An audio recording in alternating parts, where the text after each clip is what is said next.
Kembali malam hari ini kita akan melanjutkan kembali ya pemuritan kita malam hari ini dari buku 13 ya.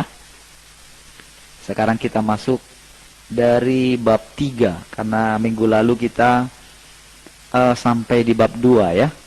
Saudara nanti yang ketinggalan minggu yang lalu boleh YouTube ya, versi YouTube-nya. Ya, baik saudara. Haleluya. Ya, puji Tuhan ya. Sebelum kita mulai, saudara, mari kita berdoa terlebih dahulu. Ya. Terima kasih Bapa Surgawi, kami bersyukur malam hari ini buat anugerah-Mu bagi kami semuanya, sehingga kami boleh kembali dipertemukan dalam acara pemuritan ini. Kami berdoa Bapa, semua peralatan yang kami pakai ini boleh berfungsi dengan baik. Terima kasih, kami minta bantuan malaikat-malaikat Allah menolong kami sehingga siaran ini boleh berjalan dengan baik saja. Terima kasih semua teman-teman kami mungkin yang masih beraktivitas. Ingatkan mereka Roh Kudus supaya mereka boleh mengikuti pemuritan ini, baik yang sudah bergabung sehingga semuanya juga mereka boleh bersama-sama diperlengkapi menjelang kedatangan Tuhan yang kedua kali, boleh dipersiapkan menjadi mempelai Kristus. Terima kasih Bapa, terima kasih Tuhan Yesus, kami bersyukur dalam nama Tuhan Yesus. Haleluya, amin. Baik saudara, puji Tuhan. Ya, setara dengan Allah. Ya, bab yang ketiga sekarang ya, setara dengan Allah. Setara dengan Allah. Bagaimana kita manusia dapat diubah menjadi seperti Dia? Kita akan mempelajari bagaimana Dia yang setara dengan Allah dapat menjadi manusia. Dengan demikian kita akan mengetahui juga bagaimana manusia dapat menjadi setara dengan Allah. Ya. Itu keadaannya, yaitu di Lukas pasal 1 ya. Lukas 1 ayat 30 sampai dengan 35. Kata malaikat itu kepadanya, "Jangan takut, hai Maria, sebab engkau beroleh kasih karunia di hadapan Allah. Sesungguhnya engkau akan mengandung dan akan melahirkan seorang anak laki-laki, dan hendaklah engkau menamai dia Yesus.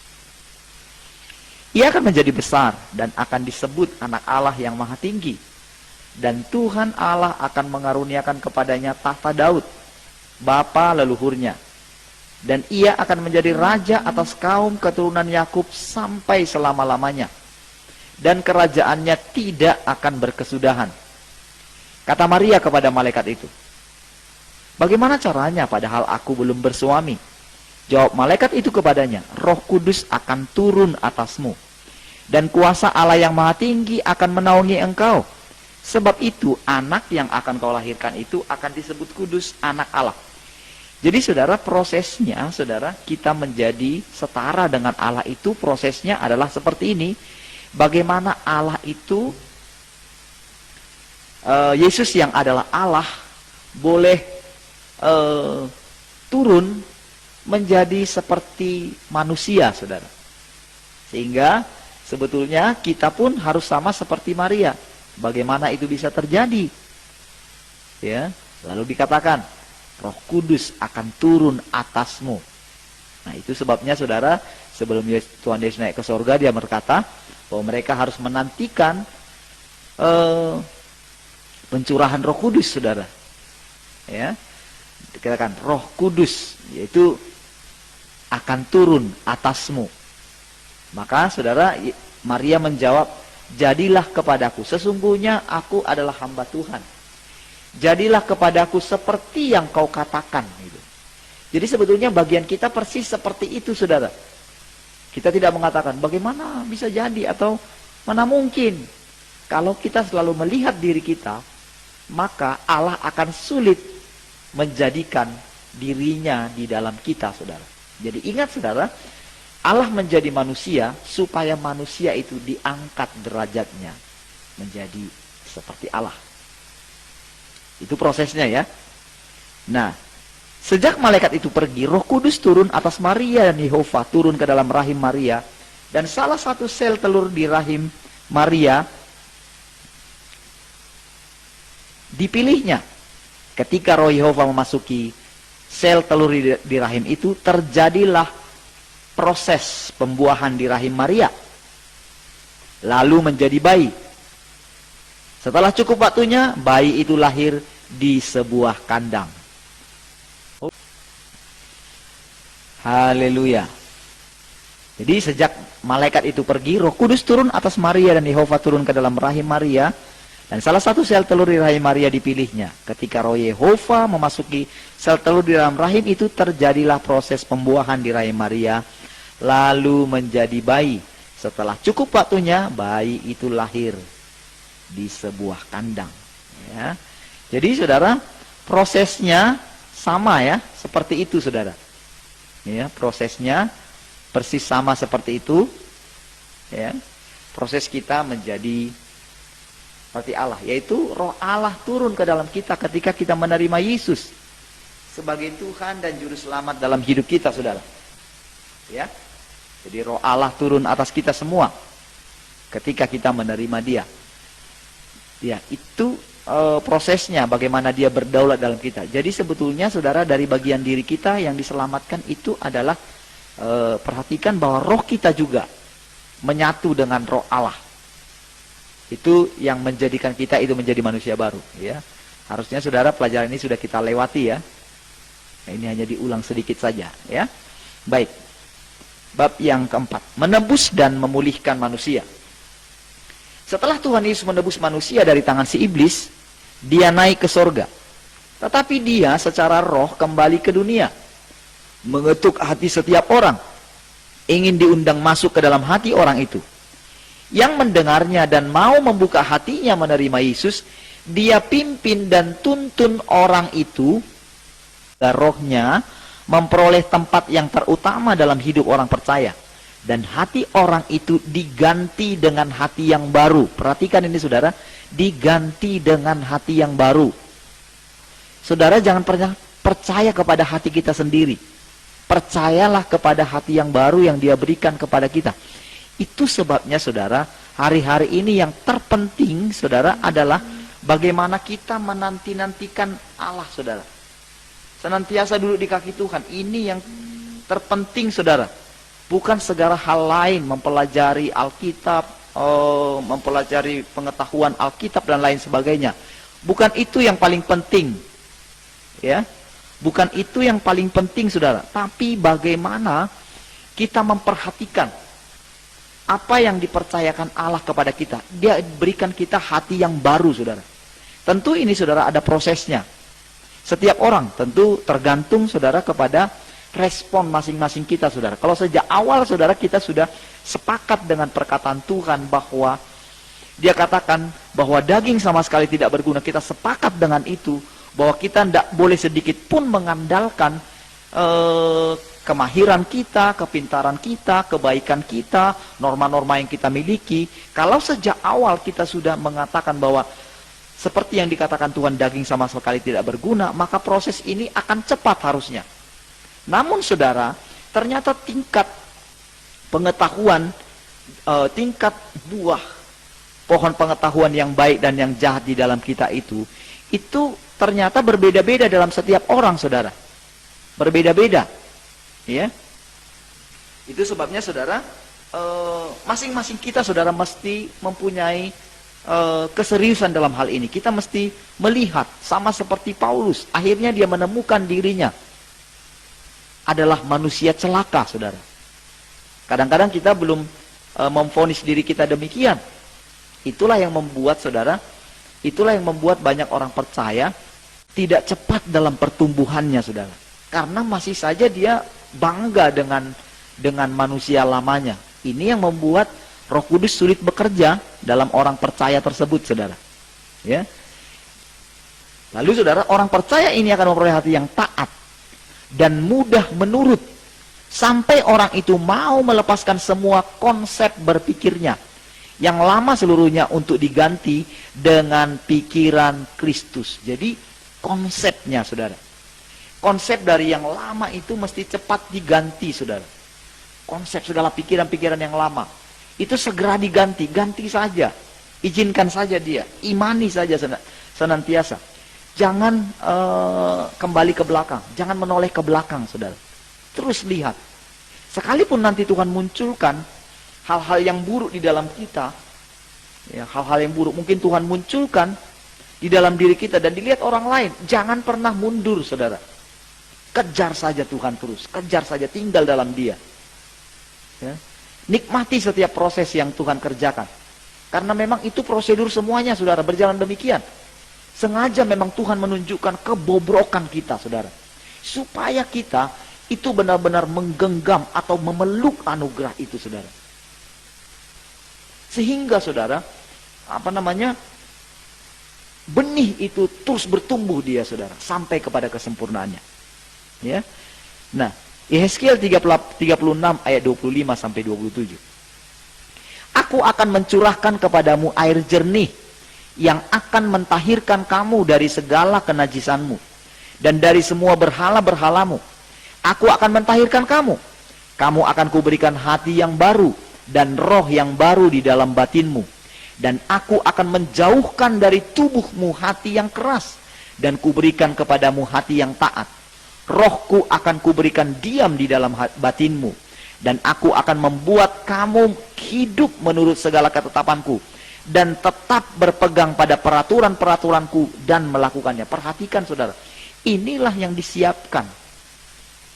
Yang disiapkan Allah kepada kita, saudara. Pertama-tama ini kepada orang Yahudi, saudara. Ya, namun karena mereka menolak Kristus, saudara, itu sampai kepada kita. Nanti akan sampai juga kepada mereka. Jadi, saudara, sekarang hati yang baru diberikan tinggal dalam hati kita. Makanya dikatakan kita nggak perlu diajar oleh siapapun, katanya, saudara. Karena Roh sendiri akan mengajari kita. Perhatikan ini kata-kata ini, saudara. Aku akan mencurahkan, berarti Dia yang mencurahkan. Dan dikatakan yang akan mentahirkan kamu dari segala kenajisanmu. Dia yang mentahirkan kita. Ya, aku akan mentahirkan kamu. Kamu akan kuberikan hati yang baru. Dia yang memberikan. Dan roh yang baru di dalam batinmu. Ya, bayangkan itu, Dia yang memberikan semua bagian kita. Menerima dengan iman dan sepakat, saudara. Aku akan menjauhkan dari tubuhmu hati yang keras. Dan akan kuberikan kepadamu hati yang taat. Wow. Kita akan lembut, hati kita akan menjadi lembut sekali. Ingat sekali lagi, itu adalah hati pemberian daripada Dia. Dan ini tergantung sekali dengan sikap kita. Selama masih ada pembenaran dalam diri kita sendiri, sekalipun kita diberikan hati itu, saudara, diberikan benih itu, diberikan rohnya, tentu itu akan membuat kita merasa itu punya kita. Lalu mungkin lahirlah perbuatan-perbuatan baik akibat daripada itu.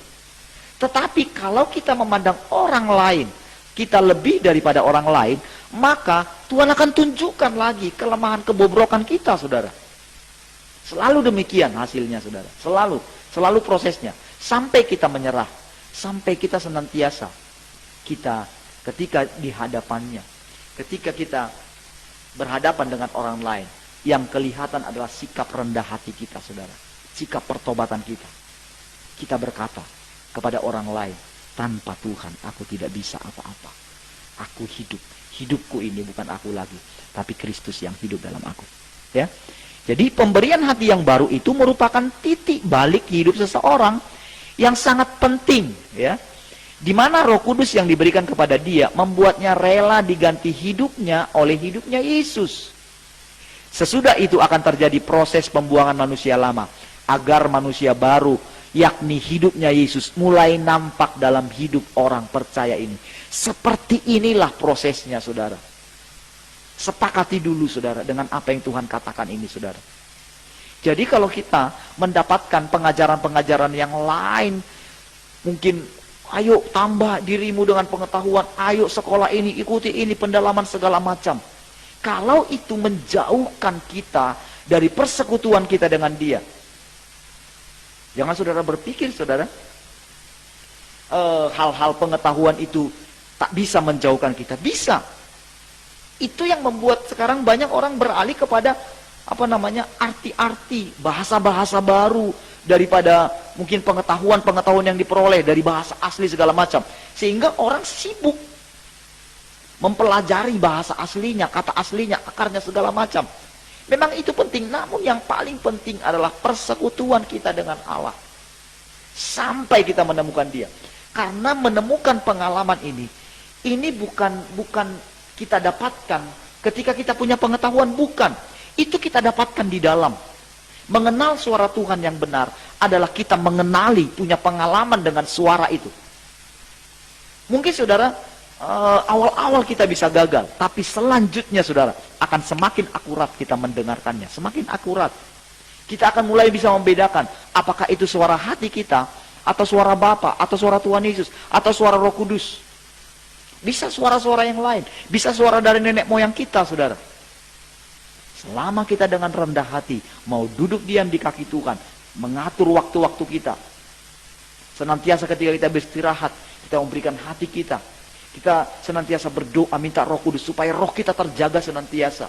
Tubuh kita tidak dibawa pikiran kita itu melayang, mungkin punya mimpi-mimpi yang kotor, yang najis segala macam, saudara. Sama seperti doa yang dikatakan oleh Tuhan Yesus, janganlah membawa kami ke dalam pencobaan. Ya.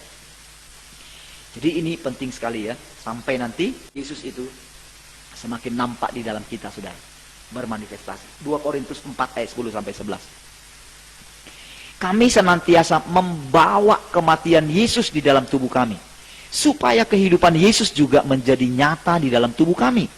Sebab kami yang masih hidup ini terus-menerus diserahkan kepada maut karena Yesus, supaya juga hidup Yesus menjadi nyata di dalam tubuh kami yang fana ini. Jadi membawa senantiasa kematian Yesus di dalam tubuh kami, mengakui kalau Yesus saja berani jadi manusia, merelakan nyawanya, berarti kita pun mesti punya pikiran dan perasaan seperti itu. Bawa senantiasa kematian Yesus itu dalam tubuh kita. Supaya apa? Supaya hidup Yesus itu juga bermanifestasi di dalam kita, saudara. Wow, itu luar biasa sekali, saudara. Ya, saya berani dengan semangat menyatakan ini, saudara, karena memang ini saja, saudara. Hal yang seperti ini, saudara, ini hal yang sangat sederhana dalam mengikut kita, pengikutan kita akan Tuhan, saudara. Ya.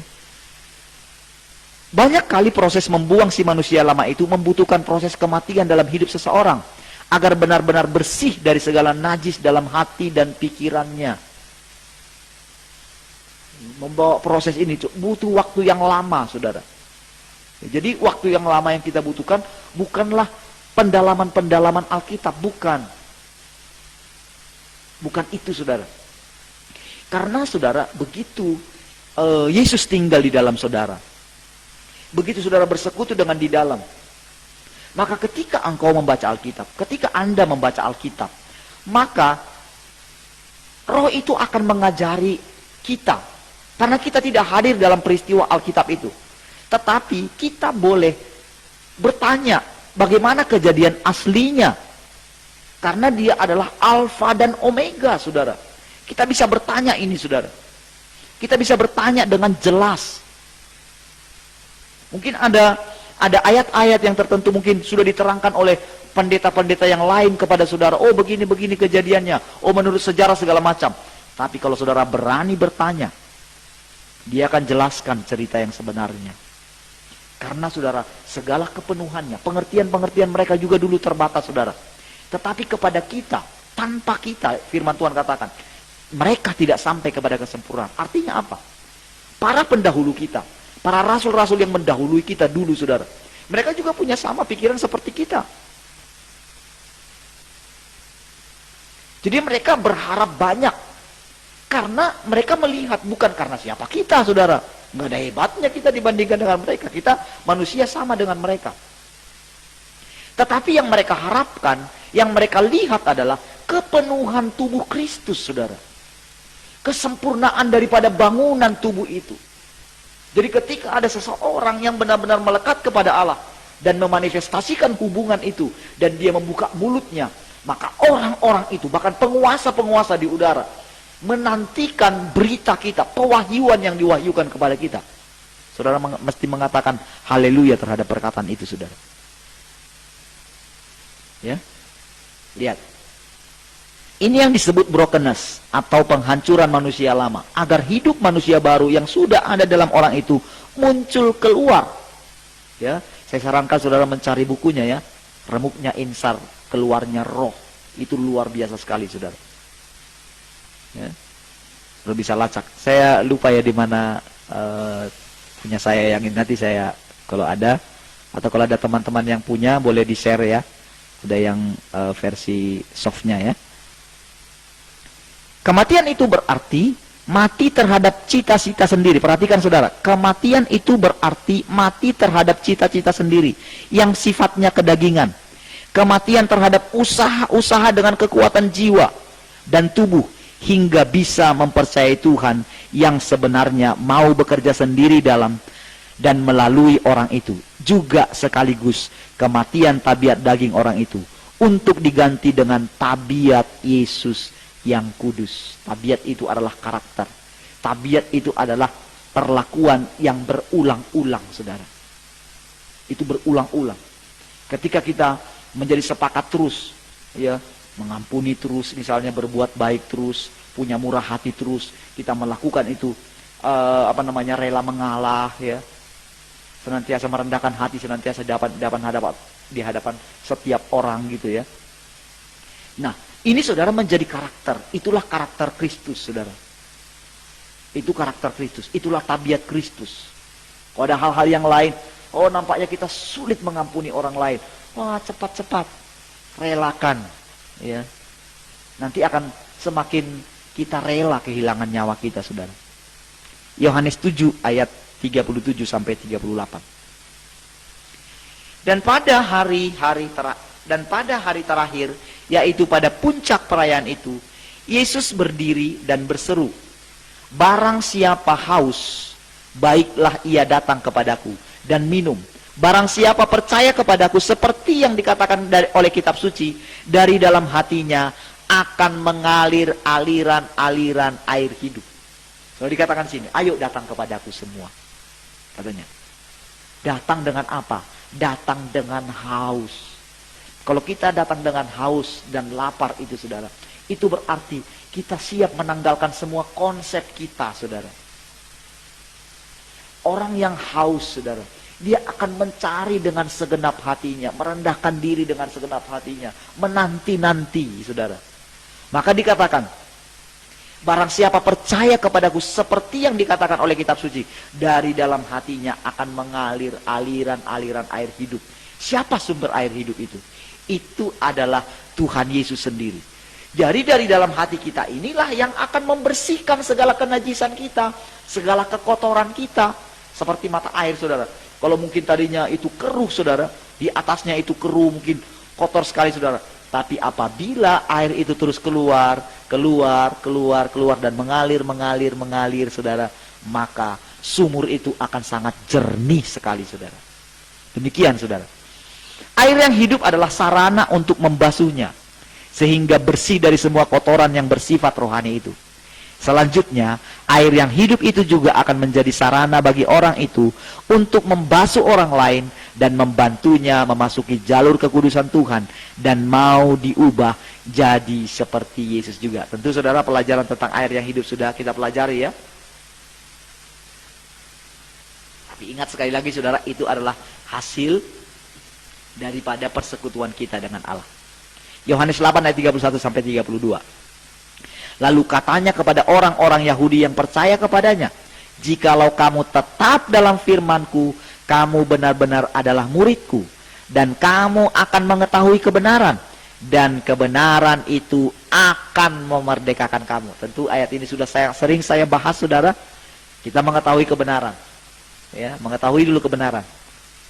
Maka kebenaran itulah yang akan memerdekakan itu. Itu bagian awalnya. Tetapi jangan berhenti sampai di situ, saudara. Harus sampai nanti, saudara, anak. Jadi bila anak itu memerdekakan kamu, kamu pun akan benar-benar merdeka. Ya. Yang pertama, saudara, kita kembali kepada firman, kita kembali kepada kebenaran. Kalau kita bersekutu dengan kebenaran, maka kebenaran itu sendiri akan memerdekakan kita. Kita selanjutnya masuk ke dalam yang empunya kebenaran itu. Kebenaran itu kan keluar daripada mulut sang kebenaran, saudara. Lalu kita masuk ke dalamnya lebih dalam. Itulah yang membuat kita itu benar-benar dimerdekakan. Kebenaran demi kebenaran dari firman Tuhan akan membebaskan pikiran-pikiran manusiawi yang menguasai Anda. Dan sampai kepada kebenaran bahwa ternyata roh Anda sebenarnya berasal dari Dia. Dan derajat Anda sudah dipulihkan setara dengan Dia. Bahwa posisi kita telah dikembalikan untuk duduk bersama Sang Raja di sebelah kanannya di sorga. Haleluya. Dan segala macam takut, khawatir, dan cemas dihilangkan dengan kesadaran akan posisi itu. Sekarang Roh Kudus membukakan pengertian bahwa Anda ternyata ikut mencipta segala alam semesta, bahkan surga dan segala isinya, termasuk para malaikat bersama Dia sejak sebelum dunia dijadikan. Sekarang Anda semua dipulihkannya menjadi serupa dengan Dia dalam segala hal. Wow. Kalau kita mengerti posisi ini, kita akan melihat, kita akan naik sampai kita boleh merasakan bahwa kita duduk di sampingkan Allah Bapa di dalam Tuhan Yesus. Saudara boleh masuk lebih dalam. Kalau Yesus adalah Alfa dan Omega, berarti saudara juga bisa kembali ke masa lalu, saudara. Bisa, saudara. Kenapa? Sang Alfa dan Omega ada di dalam saudara. Bahkan saudara boleh dibawa kepada proses bagaimana saudara dilahirkan. Dan proses ini juga bisa kita bawa melayani orang lain, saudara. Sampai orang itu mengalami pemulihan. Kita juga boleh mengalami pemulihan seluruhnya. Bagaimana kita tahu, saudara? Hal-hal yang buruk di dalam kita, dari garis keturunan kita di atas kita, saudara. Tuhan Yesus datang menebus sampai ke situ karena Dia adalah Alfa dan Omega. Haleluya. Ya. Sementara itu Roh Kudus akan membawa kita kepada pengalaman-pengalaman hidup berjalan bersama Dia. Dan makin meyakinkan kita bahwa yang melakukan pekerjaan-pekerjaan pelayan dalam kita adalah Roh Tuhan Yesus dalam kita. Haleluya. Ini yang membebaskan kita dari segala kesombongan kita, saudara. Saudara, segala pencapaian yang kita peroleh selama di muka bumi, seberapa hebat pun, ingatlah Tuhan Yesuslah yang melakukan itu. Tetapi saudara, kalau kita tidak menyadari bahwa Dia yang bekerja di dalam kita, sering sekali, saudara, kita merasa kita membuat level kita menjadi lebih daripada orang lain, saudara. Ini yang bahaya sekali, saudara.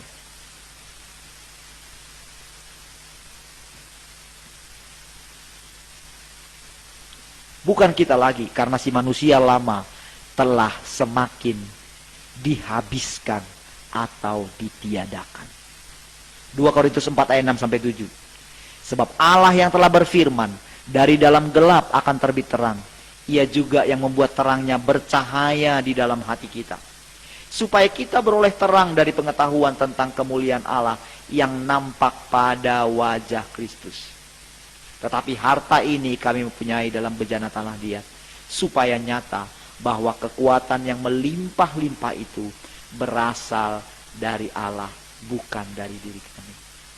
Itu yang dipelajari oleh Paulus, saudara. Kekuatan yang berlimpah-limpah itu bukan berasal dari kami. Kami ini cuma bejana tanah Dia yang gampang rapuh. Itu sebabnya saudara, Paulus diperhadapkan dengan banyak hal yang menyusahkan dia. Sampai dari orang-orang terdekatnya, saudara. Sampai rasanya, saudara, semua hasil pelayanannya nampaknya tidak ada lagi, saudara. Ini juga yang dialami oleh guru kita dulu, saudara. Dulu saya sering bertanya, sebelum beliau dibawa pulang, saudara. Saya sempat sering bertanya kalau lagi datang ke sini, saya tanyain. Si ini bagaimana, Pak? Si ini bagaimana? Si ini bagaimana? Hampir tidak ada yang boleh saya katakan, saudara, kriteria untuk menggantikan beliau, saudara. Tapi puji Tuhan, saudara, ternyata, saudara, itu diizinkan terjadi supaya kita tidak pernah membanggakan siapapun, saudara. Sekarang beliau sudah menyelesaikan pertandingannya. Dia sudah bersama dengan keluarga Elohim di sana. Kita melanjutkan. Dan apabila kita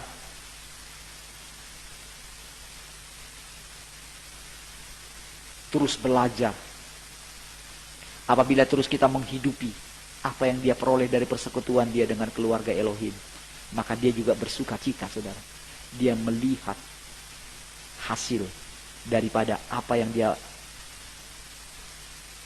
persekutukan dengan keluarga Allah selama dia hidup di muka bumi. Tidak sia-sia, saudara. Ya. Bedanya apa? Jadi apa yang menjadi perbedaan antara kita dan Tuhan Yesus sekarang? Dahulu dia yang turun ke dunia melalui rahim Maria, lahir, bertubuh manusia sebagai Yesus. Tetapi roh yang di dalamnya adalah roh Yehova yang bersatu dengan roh Yesus. Adam dahulu adalah anak Allah, tetapi diusir dari Taman Firdaus sebagai manusia berdosa, menjadi penuh dengan cacat dan celah, dengan pikiran dan keinginan daging yang buruk. Tabiat yang rendah sifatnya telah kehilangan kemuliaan sebagai anak Allah, dan kita adalah keturunan manusia yang seperti itu. Tetapi setelah roh kita dilahirkan baru, roh kita telah menyatu dengan roh Yehova dan roh Yesus. Kemuliaan itu telah dipulihkannya. Ya, ada ayatnya nanti kita baca ya. Jadi manusia yang pertama kehilangan kemuliaannya, itu dulu adalah roh Yehova juga. Ya, yang masuk ke dalam Adam, saudara. Maka dikatakan itu Adam yang pertama, Yesus Adam yang terakhir. Ya. Jadi sekarang saudara, yang ada di dalam kita, manusia baru ini adalah percampuran antara roh kita yang lama, ya, yang kita peroleh dari Adam, yaitu mati ya, nggak bisa bersekutu lagi, lalu masuklah rohnya Yesus, ya, atau Yehova yang menjadi manusia juga. Nah, sekarang dia naik ke sorga, dia menjadi pokok utama. Ketika kita menerima dia dan percaya bahwa dia diutus oleh Allah, dia sudah mati 2000 tahun yang lalu Bapa memberikan rohnya itu menyatu dengan roh kita. Ya.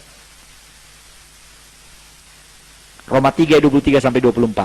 Karena semua orang telah berbuat dosa dan telah kehilangan kemuliaan Allah, dan oleh kasih karunia telah dibenarkan dengan cuma-cuma oleh karena penebusan dalam Kristus Yesus. Ya, jadi kita yang telah kehilangan kemuliaan Allah, ketika kita menerima Yesus, kita memperoleh kemuliaan itu kembali. Ya. Yohanes 17 ayat 22 sampai 23. Di sini dikatakannya kemuliaan itu kita peroleh lagi. Di Roma 3 dikatakan kita kehilangan kemuliaan Allah. Dan aku telah memberikan kepada mereka kemuliaan. Lihat, 3 garis merah di situ. Aku telah memberikan kepada mereka kemuliaan yang engkau berikan kepadaku, supaya mereka menjadi satu, sama seperti kita adalah satu. Aku di dalam mereka dan engkau dalam aku, supaya mereka sempurna menjadi satu, agar dunia tahu bahwa engkau yang telah mengutus aku, dan hanya engkau mengasihi mereka, dan bahwa engkau mengasihi mereka sama seperti engkau mengasihi aku. Perhatikan saudara, kesatuan yang selama ini digadang-gadang oleh orang percaya, oleh hamba Tuhan, itu jauh sekali daripada apa yang Tuhan nyatakan. Kesatuannya adalah karena kemuliaannya dinyatakan di dalam kita. Lihat saudara, berapa banyaknya denominasi sampai dengan hari ini saudara. Dan sampai kapanpun manusia berusaha menyatukannya, tentu pasti akan gagal saudara. Kesatuan yang diharapkan itu adalah sama seperti Yesus dan Bapa itu satu. Kesatuannya seperti itu saudara. Ya. Saya juga punya khotbah yang ini ya, belum selesai saya edit ya, di ini ya, saya sudah pernah mengajarkan di Jakarta waktu itu ya, nanti saya posting lagi ini ya. Lalu sudah itu Roh Kudus membantu kita membuang semua kedagingan dan celah kita, lalu diberinya pikiran Kristus, lalu diberikannya kembali otoritas kepada kita sebagai anak Allah, lalu sebagai pencipta didudukkan di sorga bersama Bapa Surgawi. Maka tercapailah kehendak Allah Bapa sebelum dunia diciptakan oleh Yehova atas perintah Bapanya, yakni membuat kopi atau cloning Tuhan Yesus di bumi, agar beroleh sebuah keluarga Allah yang sempurna dengan Tuhan Yesus sebagai anak sulung. Semua saudara itu di sorga, dan kemudian di langit baru, bumi baru kelak. Jadi perhatikan saudara, selama ini saudara, pengertian orang tentang pelayanan masih sangat jauh sekali. Benar saudara, dia menghendaki penginjilan saudara. Tetapi tahukah saudara, ada bagian yang terpenting saudara. adalah bagaimana selanjutnya membawa orang-orang yang sudah diinjili itu, yang sudah menerima Yesus itu, mempertunangkannya kepada Kristus. Inilah pekerjaan yang sangat penting, saudara. Karena selama ini orang berlomba-lomba dengan jumlah yang banyak, padahal sistem kerja Tuhan tidaklah demikian. Saudara tahu, Bapa belum tidak puas, saudara, dengan pekerjaan yang terjadi sekarang. Bukan seperti itu. Yang terjadi adanya apa, saudara? Sekarang kalau kita lihat apa yang terjadi, gereja berusaha ingin diterima oleh dunia. Padahal Tuhan suruh kita keluar dari dunia. Tapi yang diinginkan Allah adalah menjadikan kita keluarga Allah, di mana Yesus adalah kakak sulung kita, saudara. Yohanes 1 ayat 11-12, ia datang kepada milik kepunyaannya, tetapi orang-orang kepunyaannya itu tidak menerimanya.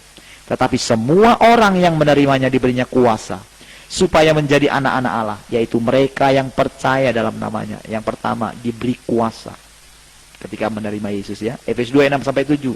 Dan di dalam Kristus Yesus ia telah membangkitkan kita juga dan memberikan tempat bersama-sama dengan Dia di sorga, supaya pada masa yang akan datang ia menunjukkan kepada kita kekayaan kasih karunia-Nya yang melimpah-limpah sesuai dengan kebaikannya terhadap kita dalam Kristus Yesus. Ini proses yang kedua. Dia mendudukkan kita bersama dengan Tuhan Yesus di samping kanan Allah Bapa, ya. Efesus 4 ayat 21-24. Karena kamu telah mendengar tentang Dia dan menerima pengajaran dalam Dia menurut kebenaran yang nyata dalam Yesus, yaitu bahwa kamu berhubung dengan kehidupan kamu yang dahulu harus menanggalkan manusia lama yang telah menemui kebinasaannya oleh nafsunya yang menyesatkan, supaya kamu dibaharui di dalam roh dan pikiranmu, dan mengenakan manusia baru yang telah diciptakan menurut kehendak Allah di dalam kebenaran dan kekudusan yang sesungguhnya. Itu tadi, ya, proses-proses yang diterangkan, saudara. Ini hanya ayat-ayat yang mengkonfirmasi apa yang dikatakan tadi, saudara. Mengenakan manusia baru ialah mengenakan Yesus yang rohnya telah Anda undang masuk ke dalam Anda. Dia sudah disempurnakan oleh Bapaknya, dibentuk jadi manusia Allah. Anda tinggal mengenakan Dia. Atau apa? Memakai Dia. Silahkan Dia yang bermanifestasi. Kenakan Dia kemanapun kita pergi. Jangan manusia lama. Ya. Tentu, saudara, dengan persekutuan kita akan mengetahui yang mana yang sedang kita pakai saat itu. Ya. Rendahkan hatimu, kenakan Kristus senantiasa. Ibrani 2 ayat 10. Sebab memang sesuai dengan keadaan Allah, yang baginya dan olehnya segala sesuatu dijadikan, yaitu Allah yang membawa banyak orang kepada kemuliaan, juga menyempurnakan perintis yang memimpin mereka kepada keselamatan melalui penderitaan. Ya, itu melalui banyak penderitaan, ya. Jadi jangan alergi. Yesus saja disempurnakan. Perintis itu adalah Yesus, saudara.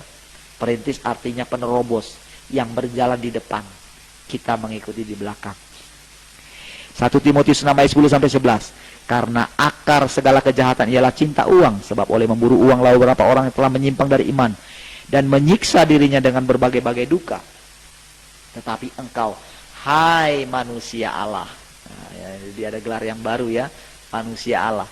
Jauhilah semuanya itu. Kejarlah keadilan, ibadah, kesetiaan, kasih, kesabaran, dan kelembutan. Ini mesti kita kejar, saudara. Kejar dalam arti bukan dengan kekuatan kita, tapi, saudara, bagaimana itu bermanifestasi di dalam kita. Karena itu semua sudah dalam Dia, tinggal kita kenakan. Jadi perbedaan Anda dengan Tuhan Yesus adalah beda sejarah permulaannya saja. Yesus adalah manusia yang dimasuki roh Yehova sejak dari rahim ibunya, ya. Sedang Anda setelah lahir jadi manusia, lalu sekian tahun hidup dalam dosa, ya, jauh dari persekutuan dengan Allah. Sempat dididik dengan buah pengetahuan hal yang baik dan jahat. Itu yang kita peroleh dari nenek moyang kita. Lalu kita sekolah, apalagi kalau sekolahnya tinggi-tinggi, saudara. Memiliki pikiran manusia daging, karena memang kita dipengaruhi. Karena dari dalam juga, kita terbuat dari manusia daging, saudara. Lalu setelah mendengar berita Injil, baru dilahirkan baru setelah menerima Tuhan Yesus. Berarti menerima roh Yehova juga sama. Setelah itu Anda harus dibersihkan dari manusia lama Anda. Diangkat derajatnya menjadi anak Allah. Kemudian pikirannya diganti dengan pikiran Yesus. Dan kemudian dipenuhi dengan kepenuhan kealahan. Dengan catatan, itu terjadi kalau Anda terus taat. Itu prosedurnya. Ya, saudara, Tuhan Yesus, saudara, dia juga punya kehendak, saudara, ketika dia menjadi manusia. Cuman saudara lahir ulang lagi sejak awal dia, ya. Sejak awal kan, dia sejak dari kandungan, saudara. Roh Allah masuk di dalam dia, yaitu roh Yehova, roh yang sama, ya, yang langsung masuk. Kalau si Adam dulu, saudara, di dalam tanah gitu, ya. Kalau ini enggak, langsung di dalam rahim, ya. Dimulai dari situ. Nah, dia menjadi manusia, saudara, taat kepada orang tuanya sampai umur 30 tahun. Lalu dia dibaptis. Tetapi ingat, saudara, ketika dia berjalan menjadi manusia, ya, 100% manusia. Jadi jangan bilang 100% Allah juga, ya, enggak. Itu hanya kesalahan konsep berpikir aja, saudara. Kalau dikatakan menanggalkan kealahannya, berarti kealahannya ditinggalin di sana, saudara. Kalau enggak hangus, saudara, bumi ini, saudara, kalau kealahannya dinyatakan, saudara. Ya, jadi saudara, dia menjadi manusia, tapi dia punya kehendak juga. Setiap pagi dia harus mencari wajah Bapaknya, saudara, supaya dia melakukan mujizat, bukan dari dirinya sendiri, tapi Bapaknya yang melakukannya di dalam dia. Jadi dia selalu lihat ke atas, saudara. Memang ada hal-hal, saudara, yang dia lakukan sendiri, saudara, ketika ada di lapangan, saudara. Tapi selalu dia cek dalam hatinya, selalu connect, saudara. Namun ketika terakhir, saudara, dia berkata, Eloi, Eloi, lama sabachthani, Bapakku, Bapakku, mengapa engkau meninggalkan aku? Ketika di Taman Getsemani, saudara, dia berkata apa, saudara? Kalau boleh, Bapak, lalukanlah cawan ini daripadaku. Ya, namun jangan kehendakku yang jadi, tapi kehendakmu lah yang jadi. Jadi, saudara, proses ini terjadi dengan cepat. Kalau apa? Kalau kita tetap taat, saudara, terus taat. Ya, kalau nggak taat, ada hukuman, saudara. Hikmat bagi kalangan yang sudah matang. Ini terakhir, ya.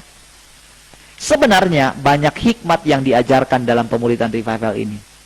Semua telah dikaruniakan kepada kita melalui pewahyuan oleh Tuhan, terutama melalui Rasul Paulus yang telah menuliskan semua hal ini di Alkitab. Hanya banyak tulisan Paulus begitu dalam hingga sukar dipahami, dan yang belum teguh imannya memutarbalikkannya menjadi kebinasaan bagi dirinya sendiri. Kata Petrus, persoalannya, apakah Anda telah cukup matang untuk memahaminya? Ya, saudara, kalau pelajaran ini saudara diterima oleh yang belum matang, saudara akan menyalahkan, saudara. Menjadi Allah. Padahal, saudara, ayatnya begitu jelas. Ya. Tapi percayalah, saudara. Kalau saudara belajar duduk diam di kaki Tuhan, saudara akan diajarkan yang benar. Roh saudara akan menyetujui apa yang saudara dengar, dan ayat-ayat yang lain akan disingkapkan kepada saudara di luar ayat-ayat yang kita baca. 1 Korintus 2 ayat 3-6. Aku juga telah datang kepadamu dalam kelemahan dan dengan sangat takut dan gentar. Baik perkataanku maupun pemberitaanku tidak kusampaikan dengan kata-kata hikmat yang meyakinkan, tetapi dengan keyakinan akan kekuatan roh, supaya iman kamu jangan bergantung pada hikmat manusia, tapi pada kekuatan Allah. Sungguh pun demikian, kami memberitakan hikmat di kalangan mereka yang telah matang, yaitu hikmat yang bukan dari dunia ini, dan yang bukan dari penguasa-penguasa dunia ini, yakni penguasa-penguasa yang akan ditiadakan. Jadi saudara, ada hikmat untuk mereka yang sudah matang. Saudara, kalau saudara temukan ada ayat yang berkata di dalam kitab Ibrani kemarin dikatakan bahwa untuk masa sekarang ini tidak bisa kita jelaskan secara detail. Ada hal-hal yang dimana para orang percaya di zamannya Paulus, mereka telah menjadi lamban, katanya. Sehingga kita tidak menemukan pengajaran yang lebih dalam lagi daripada Paulus. Karena apa? Orang-orang di zamannya menjadi lamban. Dan juga mungkin belum waktunya, saudara. Tetapi saudara, bagi kita, ada begitu hal-hal, banyak hal-hal yang akan disingkapkan kalau kita terus mendekat kepada dia. Jangan pernah puas dengan apa yang sudah Anda peroleh. Teruslah tinggal dalam dia. Allah itu sangat luas. Kalau saudara tidak bisa mengitari satu bumi ini, saudara, baru bumi ini saja, saudara, masih banyak galaksi. Allah lebih besar dari situ. Kalau sebuah server, misalnya server satu website yang besar, atau misalnya seperti YouTube gitu ya, itu sangat besar sekali. Ada berapa banyak servernya Facebook, servernya Google gitu ya. Itu besar, saudara, menyimpan nggak tahu berapa juta tera, saudara. Karena semua upload, saudara. Berapa banyak YouTuber yang mengupload di sana. Saya nggak tahu udah berapa puluh giga, saudara, yang sudah saya upload, saudara. Atau saudara mungkin upload juga. Tiap orang dari bangsa kita taruh misalnya 20 juta, saudara, atau 100 juta. Kalikan, saudara. Wah, nggak tahu lagi, saudara. Setiap hari, setiap bulan bagaimana, saudara. Tapi tahukah, saudara, Allah kita lebih luas dari situ. Nggak tahu lagi jelaskannya gimana. Itu sebabnya, saudara, kita tidak dapat menampung seluruh kepenuhan Allah, tapi tubuhnya, saudara. Ya. 2 Korintus 2 ayat 9 sampai 10. Tetapi seperti aku ada tertulis, apa yang tidak pernah dilihat oleh mata dan tidak pernah didengar oleh telinga dan yang tidak pernah timbul di dalam hati manusia, semua yang disediakan Allah untuk mereka yang mengasihi Dia. Karena kepada kita Allah telah menyatakannya oleh Roh, sebab Roh menyelidiki segala sesuatu, bahkan hal-hal yang tersembunyi dalam diri Allah. Saudara yang dikasihi Tuhan Yesus, Tuhan menyatakan dirinya di dalam Roh, dan kita boleh selidiki karena kita punya Roh. Kita punya receiver, Dia punya pemancarnya, transmitternya. Kita boleh masuk langsung ke server utama, saudara. Ya. Allah menyatakannya oleh Roh. 2 Petrus 3 ayat 15 sampai 16. Anggaplah kesabaran Tuhan sebagai kesempatan bagimu untuk beroleh selamat. Seperti juga Paulus, saudara kita yang kekasih, telah menulis keadaanmu kepadamu menurut hikmat yang dikaruniakan kepadanya. Hal itu dibuatnya dalam semua suratnya. Apabila ia berbicara tentang perkara-perkara ini, dalam surat-suratnya itu ada hal-hal yang sukar dipahami, sehingga orang-orang yang tidak memahaminya dan yang tidak teguh imannya memutarbalikannya menjadi kebinasaan mereka sendiri, sama seperti yang juga mereka buat dengan tulisan-tulisan yang lain. Saudara yang dikasihi Tuhan Yesus, saudara, pelajaran ini, saudara, sampai di sini. Saudara bisa ulang-ulang nanti, saudara, pelajaran ini. Saudara boleh saksikan kembali nanti di versi YouTube-nya, atau saudara lihat di YouTube-nya, diputar di Facebook-nya juga ya. Saudara bisa ulang kembali sampai saudara menemukan sesuai dengan tingkat pengertian saudara hari ini. Kalau saudara mungkin belum memahaminya, saudara, jangan saudara cari sampai saudara mengerti dengan pengetahuanmu. Tidak. Suatu saat, ketika rohmu semakin, kapasitas rohmu semakin terbuka dengan lebar, saudara, ya, ketika saudara boleh terus duduk diam di kaki Tuhan, boleh datang dengan merendahkan diri, cari Dia setiap hari. Anugerah Allah. Firman Tuhan katakan kalau kita datang dengan lapar dan haus akan Dia. Saudara, kalau saya kalau saya boleh saksikan selama ini apa yang saya dapatkan melalui pengajaran ini, saudara, sungguh luar biasa sekali, saudara. Saya tidak pernah menyesal mengikut Tuhan sampai sejauh ini, saudara. Walaupun meninggalkan banyak kenyamanan dan segala macam, justru saya sangat mengucap syukur boleh meninggalkan itu semua, saudara. Dan kalau saya lihat hari ini, ya, dan saya percaya, saudara, semua kita yang mendengarkan pengajaran ini boleh dipakai mengajar siapa saja, karena Roh Kristuslah yang mengajari kita, mengajari mereka melalui kita. Baik saudara, kalau saudara nanti ada pertanyaan hal-hal yang lain lagi, saudara boleh sampaikan di WhatsApp kita, di grup kita. Tetap semangat. Mari kita berdoa. Terima kasih Bapa Surgawi, terima kasih Tuhan Yesus, terima kasih Roh Kudus.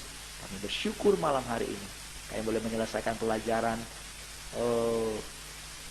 bab 125 tentang Yesus manusia standar. Biarlah Roh Kudus mengajari kami. Kalau ada hal-hal dari yang di luar daripada apa yang seharusnya Engkau ajarkan, dimohon bersihkan saja dari memori kami. Tapi biarlah apa yang berasal dari Allah itu boleh bertumbuh, berbuah-buah di dalam kami. Bersyukur Bapa, dalam nama Tuhan Yesus. Haleluya. Amin. Tuhan, saudara, Tuhan Yesus memberkati.